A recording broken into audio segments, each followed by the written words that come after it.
Good afternoon, everybody, and welcome to this event being sponsored by the European Conservative and Reformist groups of the European Parliament, Networks of Networks, the Muslim Brotherhood in Europe. My name is Richard Burchell. I will be moderating today's event, and the event today is going to focus on the report being launched, Networks of Networks, the Muslim Brotherhood in Europe, authored by Dr. Thomas Virgili and Dr. Paul Stott. And before we get into the report itself, I would like to invite the member of the European Parliament, Charlie Weimers. Charlie, to get us going, could you please let us know why you felt the ECR group needed to sort of sponsor this report and what you're sort of hoping to get out of the report? Right. Thank you, Richard. Well, this started 2 years ago.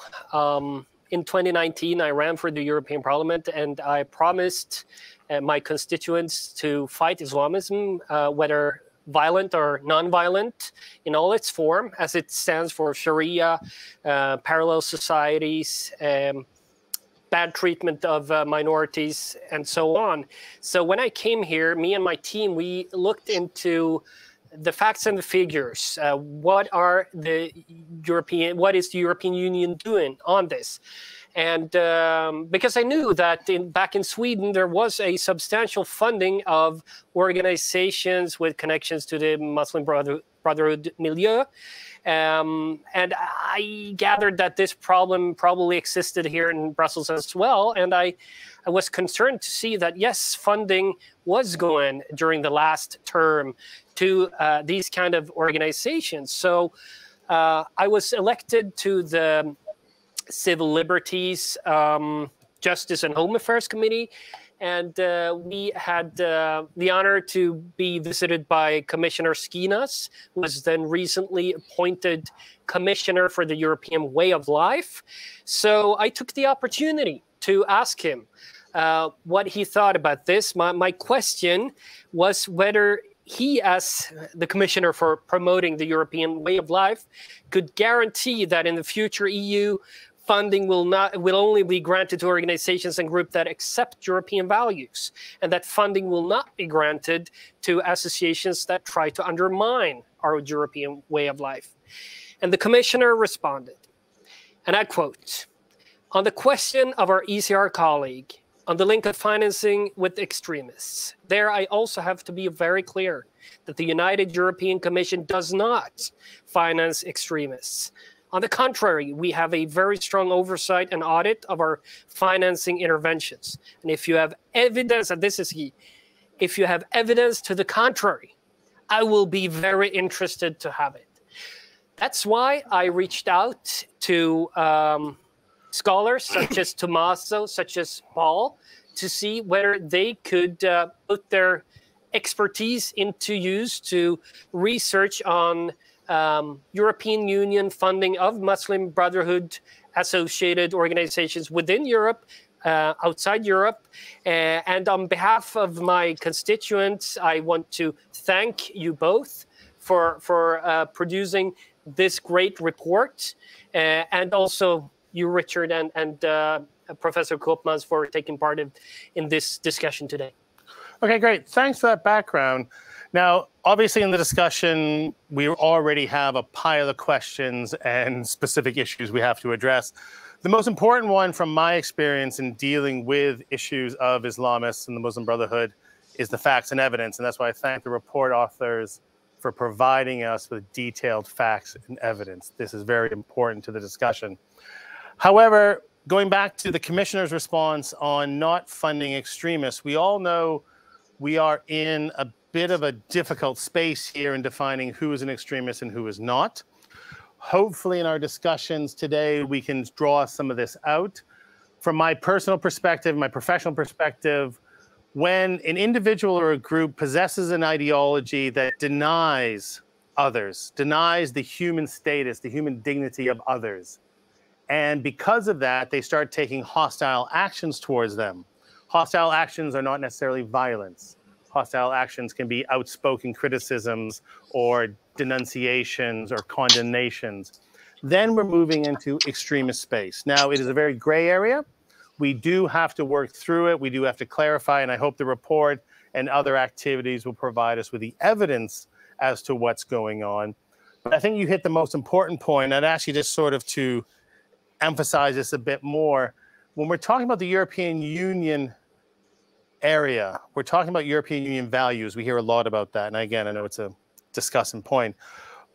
But in your perspective, looking at this from a member of the European Union institutions, how do we ensure that these values of equal understanding, of tolerance, of putting up with the human dignity of others, even though we may not care for them, how do we ensure that that comes to the point that that's more important than just making sure we don't upset somebody? Right. Well, first of all, we have to be clear that the activities and the ideology of these organizations are indeed in contrast to our values, to our European values.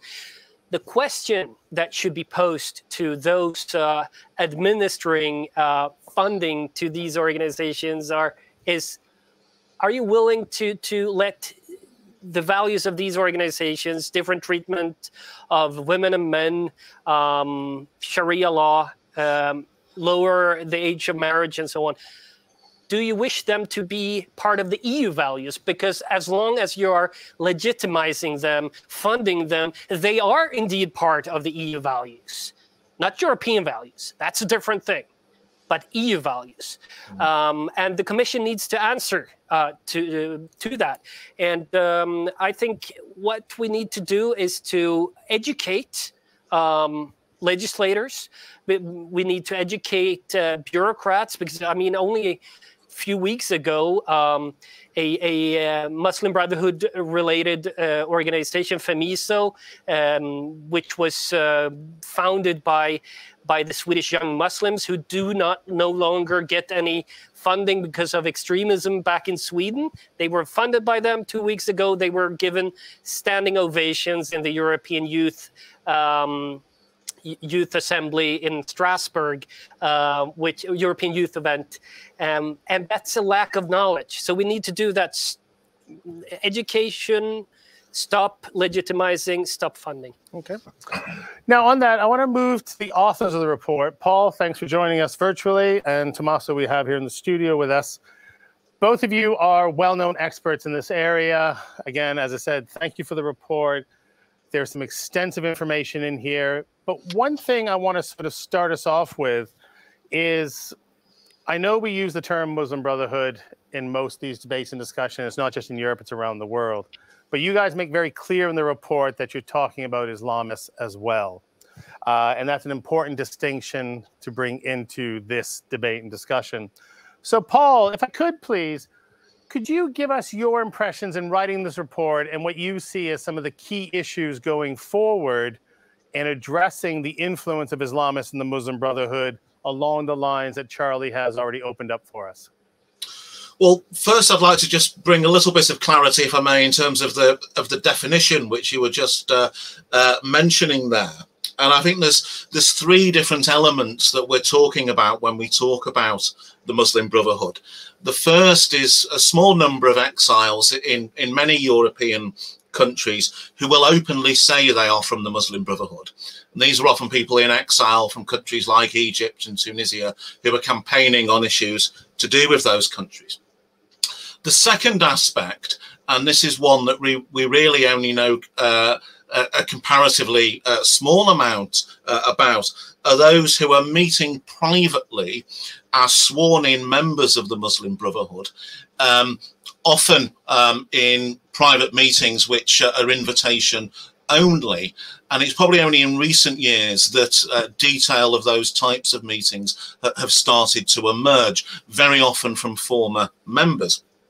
The third aspect is those who, as you've just touched upon, mentioning FEMISO, those who are in organisations that were formed either by Muslim Brotherhood activists or descendants Muslim Brotherhood activists, people in the Islamist milieu and who follow their ideals. And it's really countering those ideals that is important. And what we've tried to set out in the report is how those ideals really clash and undermine our own European values.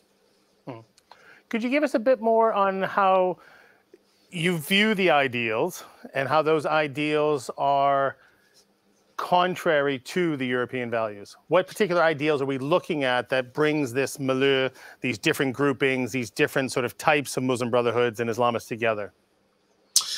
Well, let's set out the contrast, really, that when we're talking about Western values or European values, we're talking about concepts such as freedom of speech, the right to be or not to be religious, the rule of law, equality before the law, the right to amend those laws, and that those laws are open for debate and discussion, and indeed that we elect people to make our laws.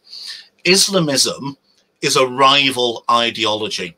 Islamism is starting from a very different standing point and really represents a very different set of views to those held, I think, by pretty much all of the different party blocs in Brussels. And I think it's very important, you touched on extremism earlier, it's very important to ask what is the end goal of the groups and organisations that we're engaging with? What is their ideal state scenario? What's their ideal world? What are they working towards? And with the Muslim Brotherhood, the ideal is not liberal democracy. It's not a Europe of nations or what have you. It's not a liberal democracy with a bit more diversity. The end goal is an Islamic state. And the stepping stone to that is the type of activity we see in so many of the member states, the attempts to Islamize existing Muslim communities, and to engage as blocs and as groups, not as citizens, with the European Union and member state governments. So there's some very distinct, very different values at play here. Yeah, absolutely. And I think, and probably the most important part of that I've learned from my experiences here is that absolute intolerance for anything less than their ideals. So unless society is Islamicized, as you said, anything less than that seems to be problematic. Now, Tommaso, in the report, you guys discuss a range of examples where we see this ideal being pursued through activities in Europe. Are there any sort of particular instances that you think that were worth discussing or worth bringing out today? Well, absolutely. There are many, and we tried in this report to highlight the structure of the Muslim Brotherhood, the ideology of the Muslim Brotherhood, and also to denounce the support that the Muslim Brotherhood, or to say better, organizations gravitating within the Muslim Brotherhood milieu enjoy at the European level and at the level of the EU, despite the fact that national inquiries coming from parliaments, governments, intelligence services are quite univocal in denouncing the extremism of the Muslim Brotherhood. Now, if you ask me a specific example, something which is really troubling, for example, is the European Council for Fatwa and Research. The European Council for Fatwa and Research is based in Ireland and indirectly has been aided by the European Union in some instances. We mentioned there, for example, the Muslim Association of Ireland, which is linked to the European Council for Fatwa and Research. And they received money from the EU for a project on a sharia-based methods against radicalization. Now, this Muslim Association of Ireland is a member of FIOE, now Council of European Muslims, which is an entity of the Muslim Brotherhood. Why do I say that they are problematic?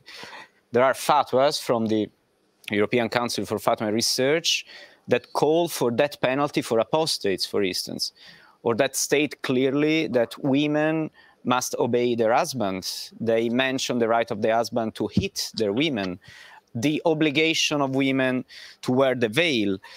So we feel these are all problematic aspects, and these problematic aspects are not felt as such by lawmakers or by European officials sometimes, to the point that, another example we mentioned there, is that of a training organized at European External Action Service and by the European External Action Service, where a sworn member of the Muslim Brotherhood, former advisor to President Morsi in Egypt, was invited to explain the concept of Sharia-friendly democracy in the mind of the Islamists.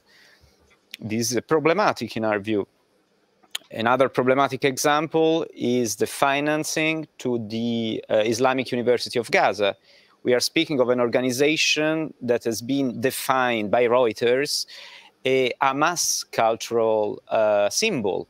I recall that Hamas is outlawed as being a terrorist organization by the European Union. And within that same university, Israel, but not only Israel, even the Palestinian Authority have found weapons used in jihad by Hamas.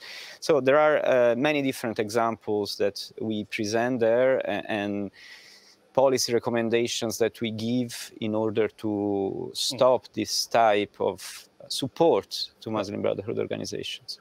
Yeah, I mean, you make the point of example of the weapons, and obviously security issues are profound in this aspect. We don't want to diminish those.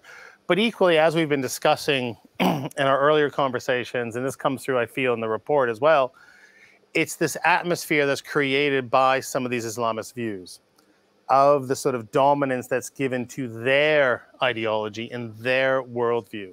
Now, the claims are often that it's a universal, that it's applicable to everybody and everybody will benefit from it. That is fine. There's a religious point of view. I understand that. But when it's brought into the political sphere and the social sphere that everybody else has to accept it, that becomes problematic.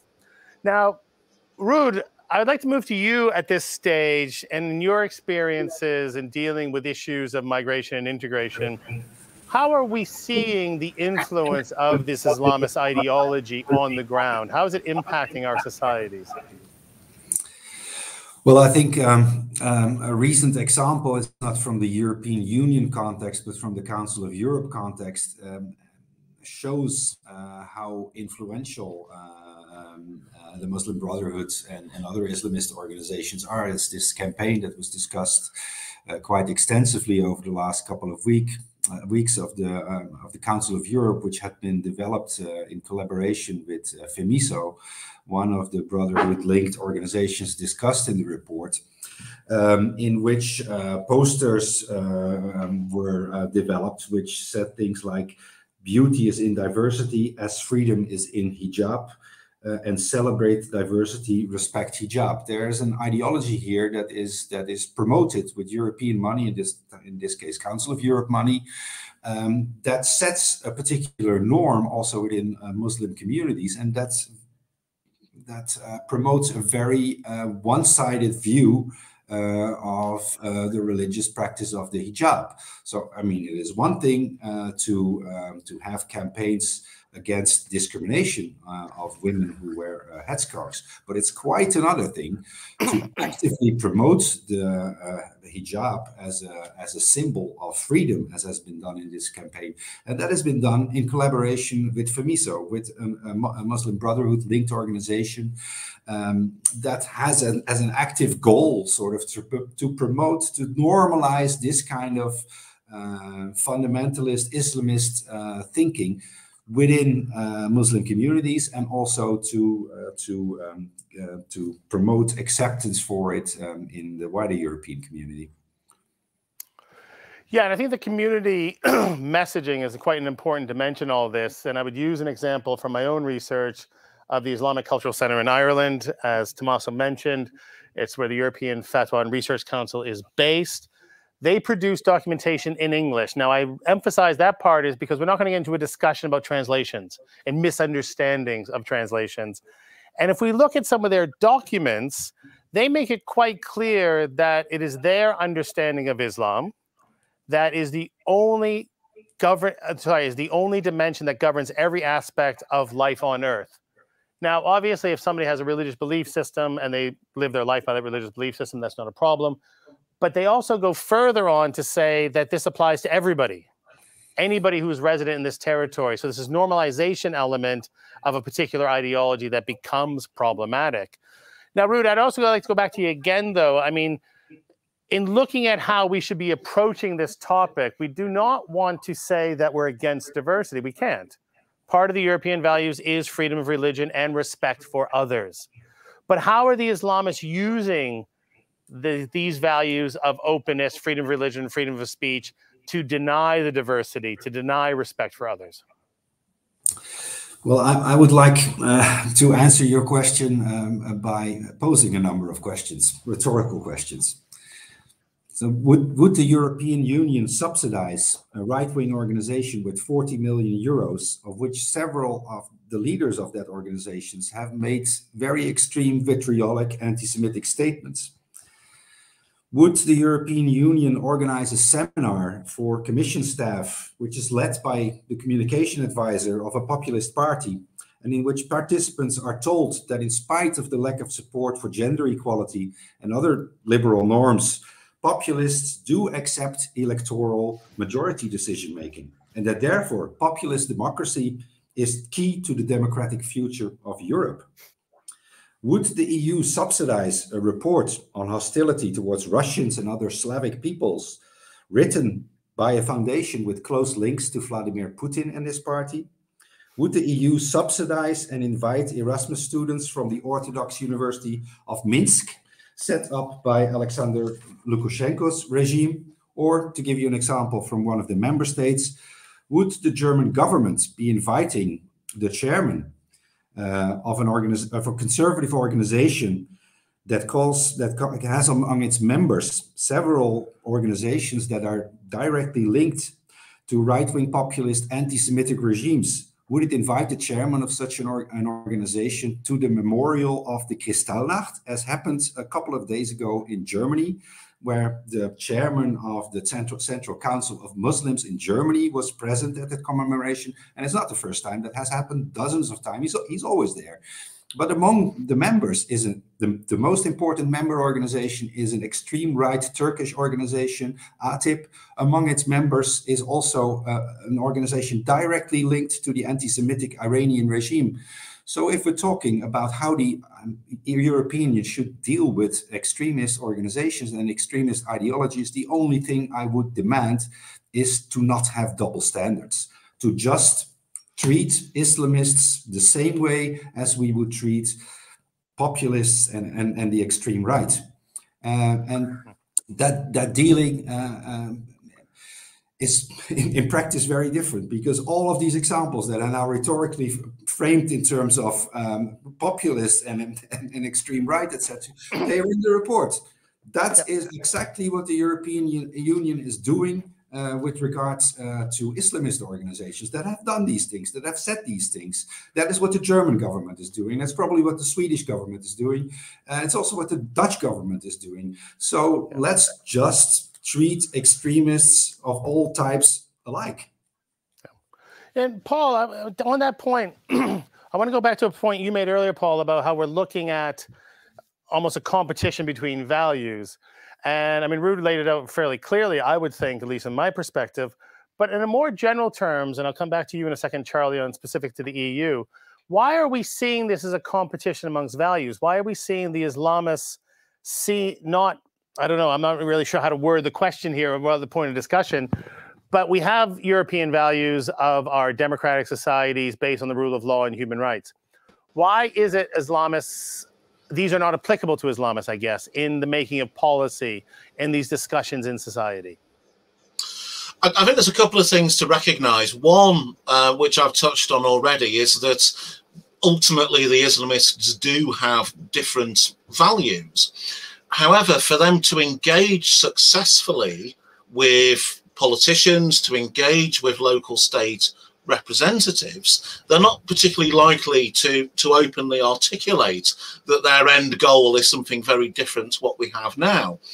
And I think a particular characteristic of Muslim Brotherhood related groups and indeed of Islamist organisations general is they've become quite skilled at speaking the language of political elites, talking about issues in a very similar way to the way in which civil servants discuss issues, or some politicians, or the way that even corporations are increasingly speaking, talking about inclusion and diversity.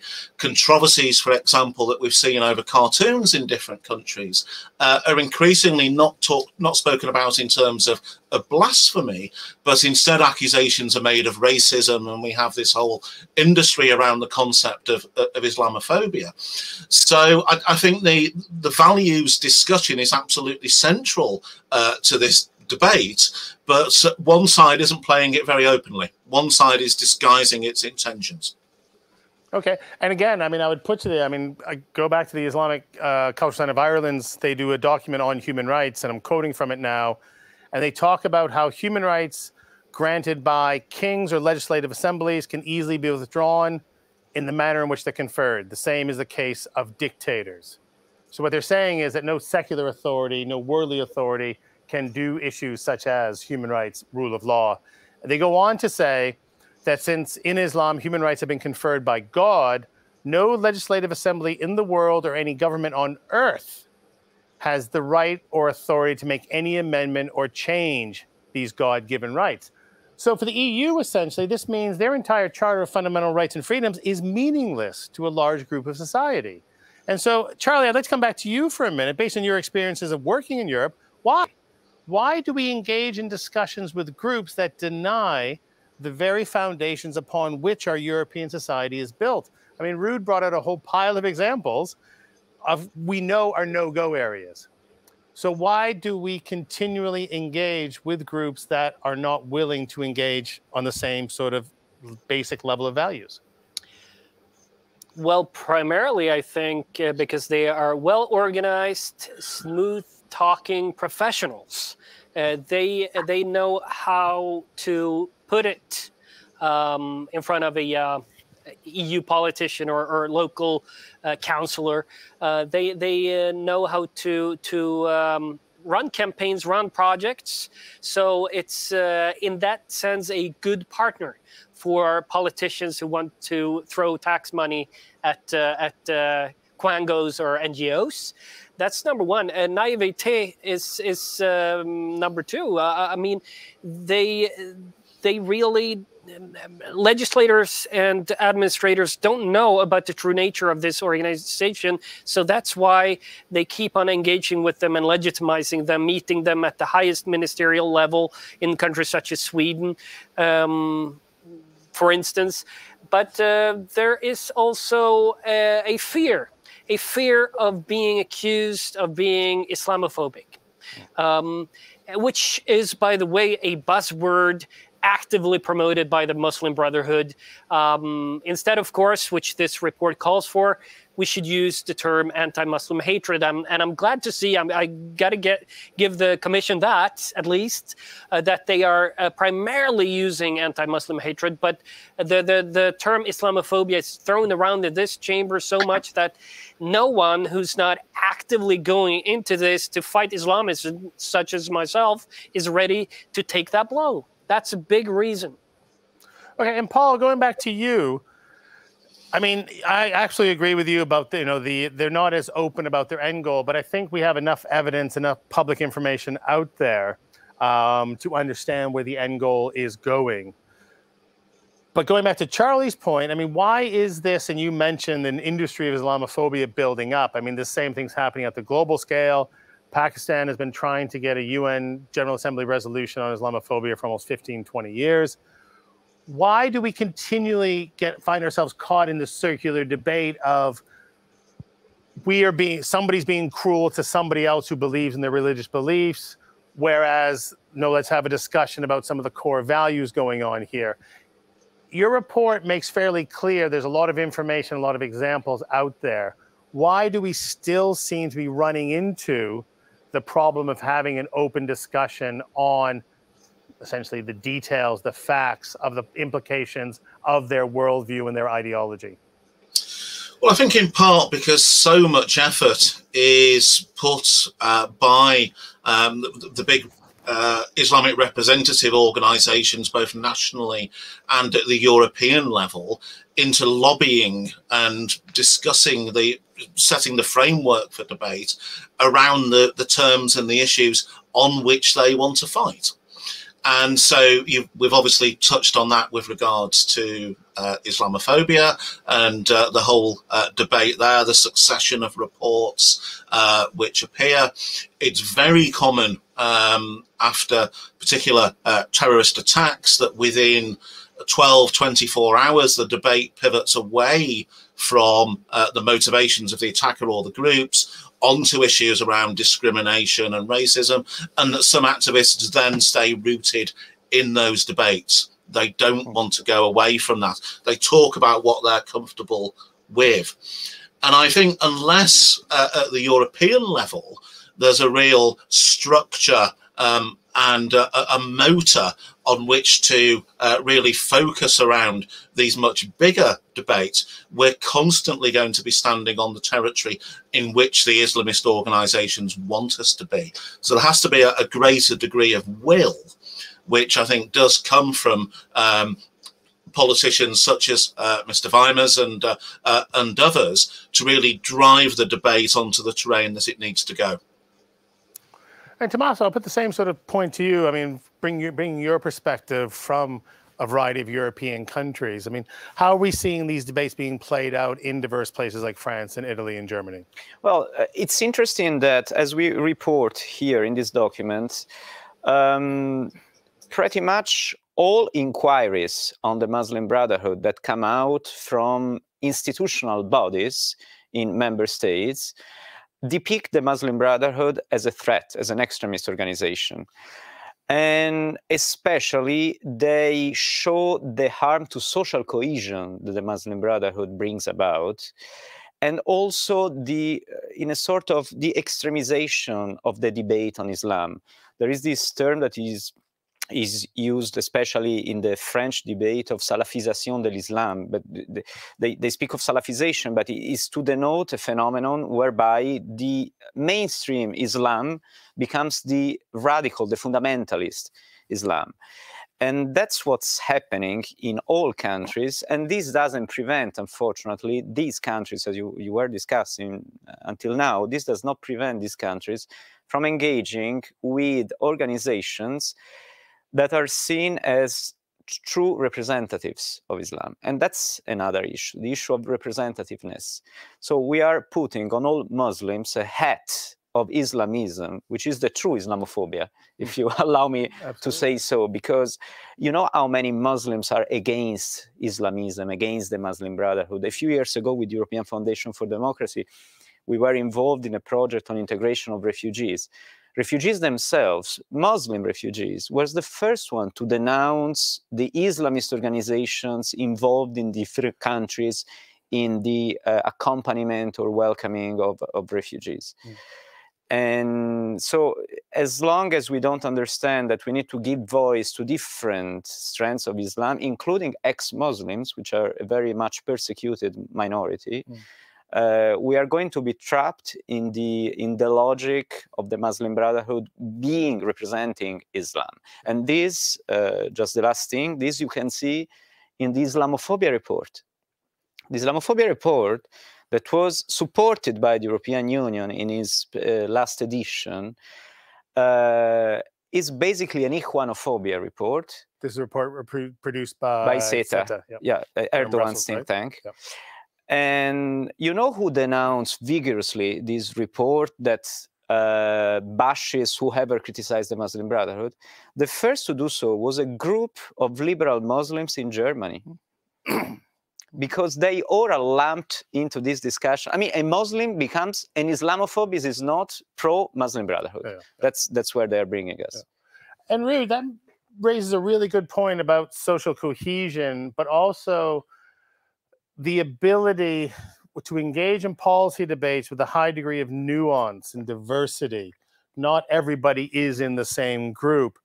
How would, in your view, in your expert opinion, how do we start to ensure that when we have these discussions, we recognize diversities in societies, both within the Muslim groups themselves, but also the diversities that they have, and respect those diversities, while at the same time ensuring that we can move forward and not allowing one particular group to speak for everybody? Yeah, I'd like to pick up where Tommaso left up. I mean, I think maybe the starting point for this discussion should be that we realize that this is a struggle for the hearts and minds of Muslims, not just in Europe. That's an ongoing struggle worldwide. We have seen since the 1970s the rise of fundamentalist groups and regimes in various countries of the Muslim world. And there's also a counter movement of Muslims against that.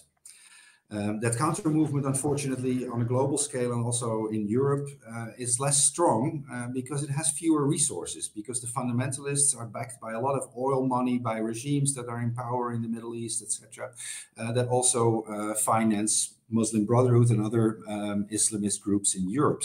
So as a result of that global balance of power, Islamists have sort of a head start in that struggle for the heads and minds of Muslims in Europe and globally. And if you look at it from that perspective, then of course also that makes the issue of how the European Union and member states deal with Muslim organizations in general and Islamist groups and Brotherhood groups in particular makes it all the more pressing, because if you see that there is this struggle between fundamentalists and reformers within the Muslim world in Europe and beyond, then as a continent, as an entity that says that it stands for liberal democracy, for human rights, for universal values, you have to decide on which side in that struggle you want to be. And there, unfortunately, we have to conclude, and the reports demonstrates that very well, that the European Union, the Council of Europe, and most of the member states have chosen the wrong side in that struggle.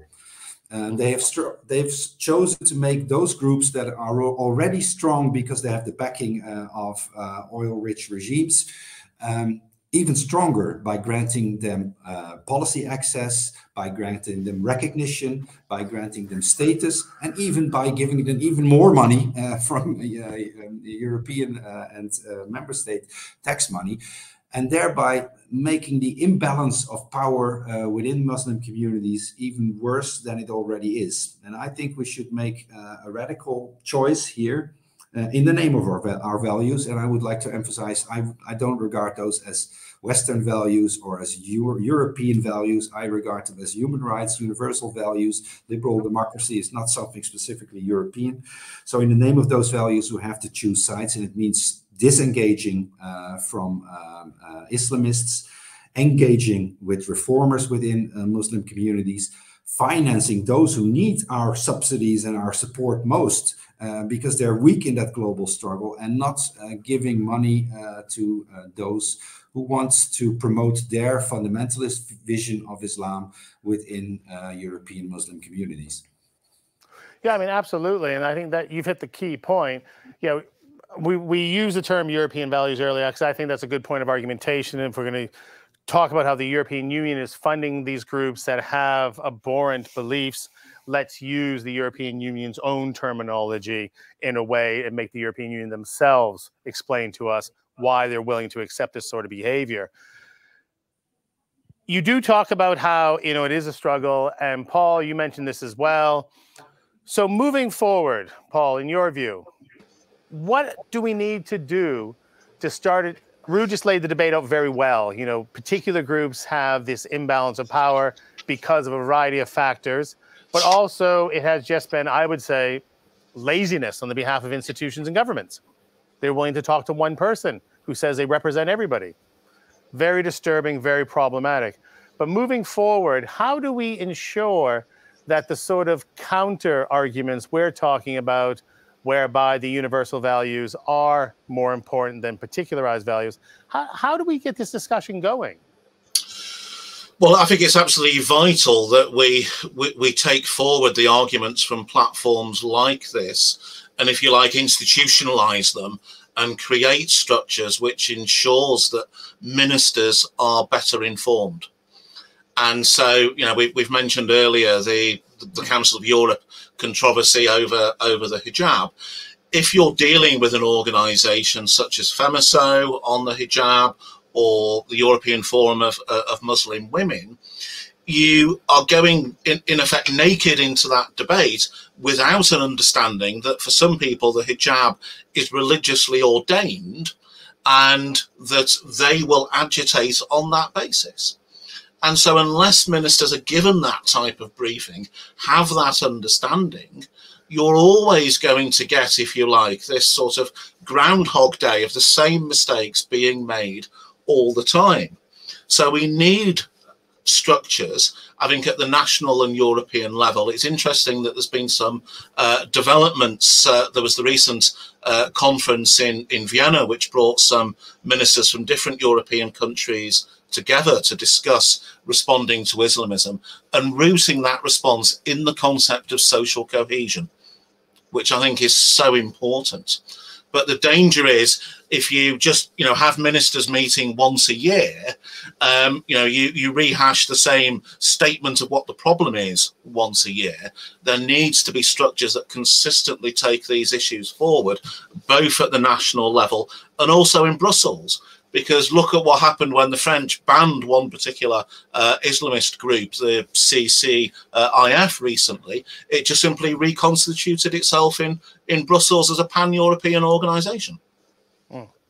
Yeah, I mean, I think the key point there is we got to keep these discussions going. It's not going to be resolved or solved right away. And also the point that you made and Ruud's also made as well on social cohesion is a very important dimension to help take us forward. And on the social cohesion point, Tommaso, I mean, you mentioned how a number of other countries across Europe have been doing these reports on the threats to social cohesion posed by this Islamist ideology. At these national levels, what are we doing to recommend? I mean, Paul mentioned some institutionalization of the debates, but what can we also be doing within societies, within groups, at formal and informal, to get the point across, to get the message out? Well, first of all, it's important to spot where the problem is. And the problem is a polarization of minorities fostered by a dogmatic multiculturalism that compartmentalizes society in separate boxes. And those boxes, of course, have to be represented by someone, and we find the Muslim Brotherhood or other Islamist organization to speak in the name of those who are inside the box. So first of all, we need to go back to a concept of universalism, universal citizenship, if you want to call it like that, and to hit in those points where the contrary message is vehicled. For example, in schools, paying attention to what is taught in private religious schools. That's very important. Second is vetting those who are involved in whatever charitable activity, especially with newcomers, for instance, that are a particularly vulnerable group, but also with young people or children. Then it's important also to have a clear idea about who we are engaging with at the level of the interreligious dialogue. So who are those people that we are entrusting, those imams that we are importing in Europe? Who are those imams that we are legitimizing for, in a way, organizing the national Islam? Do they abide by the principles of liberal democracy, including in those areas which are particularly dangerous, such as, for example, the right to leave Islam and to adopt another religion or none, which is a particularly tricky point for which the French state could not find an agreement years ago with the organisation UOIF, Union des Organisations Islamiques de France. So these are all points where we need to know who our partners are whenever the state gives money in particular, but also whenever the state entrusts organization with any kind of power, whether representational, whether organizational, whatever kind. Okay. Charlie, back to you. Now, some important points have been said by all three of the experts, and it looks like we need to take some practical measures to institutionalize what's going on, but also, and this is close to my heart as well, this education dimension. Yeah. But it's not just an education dimension as we normally throw out the word education. It's educating and informing the highest levels of society itself, and individuals, both within the groups we're discussing and those outside the groups. Because what we don't want is this sort of accusation that you're contrary to our values, but we're going to actually then use our own values to demonize you. We can't have that. We can't have this sort of reinforcing radicalizations issues going on. Going forward, from your position in the European Parliament, how do we start to bring serious reforms in place to remove some of the issues that we've been hearing about from the experts, in particular identification, funding, and then we can wrap up the discussion with the value-based one. But I mean, what do you want to see going forward? First, I want to say a few things about European values, EU values, and so on and so forth. What the European Commission did was to establish a position called Commissioner for Promoting the European Way of Life. Now, if you do want to promote the European way of life for everyone, you better stop funding Islamists, because otherwise it's just a buzzword used by the Commission. Now, the Swedish government, for instance, they went to Iran. They took on the hijabs. And of course, the women's rights activists of Iran responded not very positively to that. Now, the government could defend itself by saying, well, when in Rome, do as the Romans. On the other hand, though, when the foreign minister of Iran came to Europe, met with the Swedish female foreign minister, did they shake hands on her soil? No, it was in Rome. But he didn't do as the Romans. And she gladly accepted it.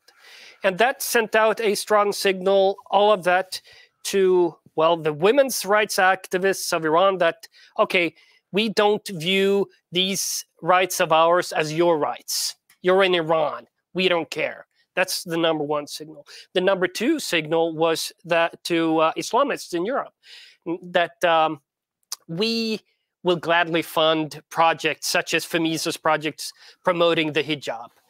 We won't care. We will fund you. And also to Islamists that shaking hands with men and not women, that's okay in Europe. In our Europe, that's okay. So that brings us to the need of awareness, raising awareness. And I think the Austrian government, under the leadership of Sebastian Kurz, former chancellor, when they established the Dokumentationsstelle Politischer Islam, great initiative because it created a platform for scholars to actually research this project, which is so important because Islamists have been better and better in disguising their true goals. But as Dr. Stott said, their true goal is to acquire cultural dominance, first in Muslim enclaves, then in the whole of society. And I think this kind of thing should be emulated in all European countries, in Brussels, so that the Commission finally ends its funding. Can you give us a bit more details on the Austrian example? So, for instance, only last week, they held a big conference called the Vienna Forum, bringing scholars from all of Europe together to discuss, debate this subject, and to present a great report on the situation of political Islam in different political countries. A great overview. I recommend not only reading this report, but also that report, because it's really educating, and it shows one very important point, namely that not only is violent extremism, violent Islamism a problem, but also this non-violent extremism that seeks to change our societies step by step over decades, maybe over centuries. The unfaithful have the clocks, we have the time, you know, as they say. Absolutely. Now, just to wrap us up, as we're starting to run out of time, What I'd like to do, I'd like to go back to our experts, our report authors, and Ruud as well. Quick one line, guys. What is it we need to do next? What we have been talking about is a debate, a discussion about how one group is not revealing itself, but we know what they look like. How do we get this debate and discussion into the public discourse? And by public discourse, I mean government, society, academia, think tanks. And how do we get it out there in a constructive way and not an offensive way? We don't want to be offensive. We want to be constructive and fact-bearing like this report has been. So, Paul, what would be your one major recommendation going forward and how to keep this debate going?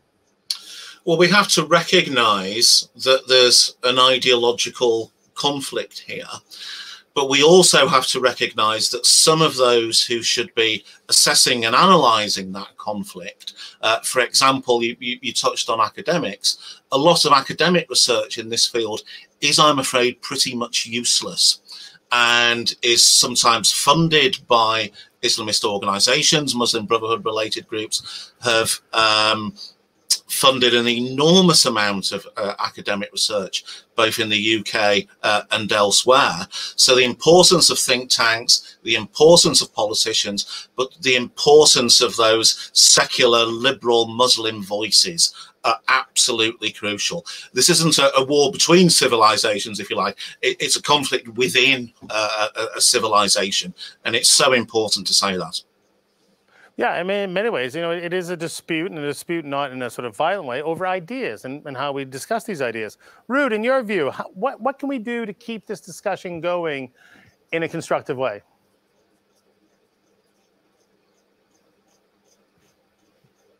You're muted.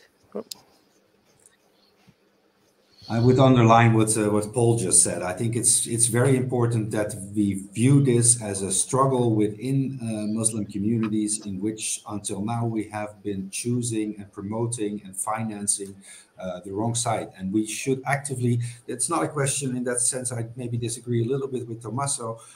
I do think it is necessary for the European Union and for member states to also, to engage with representatives of groups and also of minority groups. These minorities are there. I'm not everybody who knows my work knows that I'm not a fervent advocate of multicultural policies, but I think it's a little bit a different discussion. One does need to engage with minorities, including Muslim minorities, but you have to make a choice with whom you want to engage. And who needs your support in that struggle for the future of Muslim communities? And that's where we have to make the right choice. And secondly, it certainly is also a problem, and unfortunately I have to agree with what Paul said about the state of much academic research, or the lack actually of academic research on Islamism. There's very little. If you would compare the literatures on right-wing extremism, racism, to the academic literature on Islamic fundamentalism and Islamism, I don't know, we're probably talking from 100 to 1 or so, and or maybe even worse. I mean, there's no comparison, and that is another instance just of the double standards problem, that we are very sensitive, and rightly so, towards organizations, intellectuals, and ideologues who promote racism, who promote xenophobia, even if they say so that they abhor violence, they reject violence, they make statements against violence. But we know that the problem is not just the violence, it is also the ideology that sustains hatred, etc. But we don't have the same sensitivity when it comes to Islamism. And in that sense, I think, tackling that double standards problem also helps to tackle that part of the problem, which is not situated directly in Islamists and the Muslim Brotherhood itself, but in which explains why their strategy can also be so successful. It's not just because they're so well organized. It is also because there are too many people who are only too glad to hear what they want us to believe in, sort of in their window dressing, and are only too willing not to ask any further questions. So that's why I think I'm great that we have this report, because it asks these questions and underlines it with a lot of evidence. Great. Tommaso, your view on this? Well, of course, I endorse what has been said until now. And, well, if I have to say what we should do in one word, is due diligence. due diligence and cease support for those organizations that do not pass the due diligence test. I mean, we have, I mention again, we have so many inquiries now that show how certain organizations have either a record of hate speech, anti-Semitism, homophobia, or even contacts, borderline contacts with the word of jihadism. So on the one hand, you have this kind of proofs. On the other hand, you have funding and platforming coming from public institutions. We mentioned in particular in this report the example of Islamic Relief, as long as other examples, including the collective against Islamophobia that Paul was mentioning before. So you have already intelligence there, studies, academic studies, despite the status of academia and the bias debate, and still you have support and platforming. And you will see also in this house the debate that comes up at the level of PQs to the Commission, parliamentary questions to the Commission on why the Commission financed certain organizations or individuals. And they are pretty much detailed questions that show the links between certain individuals and certain organizations, the problematic speech and ideology coming from those organizations. So the first thing is really stop funding. Yeah. Due diligence, Charlie. Due diligence is an administrative and a legal term. It has meaning. And the experts have all pointed out the things we need to be looking for. I know you don't speak for the entirety of the European Union or its institutions by any stretch of the imagination, but what's the challenge that you see that we as experts need to overcome in trying to demonstrate to the European Union that they have to do the due diligence based on their own reference points of universal human rights, to get them to at least admit, pay attention, or stop funding and platforming these groups that have extremist ideologies? Well, I think one of the main challenges is to uncover the true nature of these organizations, associations, because they are very, very skillful in hiding that nature. So that's the first thing. And many, like the Commissioner Skinas, they are unaware, but many are also open for discussion. Like the Commissioner, he asked for evidence. Well, here it is. So challenge them, engage them, and hopefully we'll see a change in not too long a time. Yeah, and I think that's what needs to be done. I mean, the discussion needs to carry on. We need to keep talking about these things at all levels, be it the politicians, be it academia, be it the think tanks, be it in social settings in the cafe. The discussion has to be had about what people are really believing. Now, I know there's always been this difficulty around the Muslim Brotherhood and other Islamists that they hide their ways, but they don't hide their ways. Their ways are out there and they are open. We do need at a practical level to convince the politicians, the European Union institutions, not to be giving money to these individuals and groups, or at the very least to be asking these difficult questions. The mechanisms are in place. The reference points on how we have these discussions are in place. And you're right, this report, Networks of Networks, the Muslim Brotherhood in Europe, sponsored by the ECR group, authored by Tommaso and Paul, is a great place to start. And let's keep this discussion going. Let's keep the evidence going and out there, and let's keep this debate going. And the most important thing that was discussed in this as well is the institutions of the European Union and other governments just to accept these other people because they don't want to be offensive to them. But the values, the belief systems are unacceptable to the constitutional systems within which we're working. It does not seem to be a very difficult or very hard challenge, but in today's world, it seems to be an enormous challenge, and just being open and honest about somebody's ideology and belief system.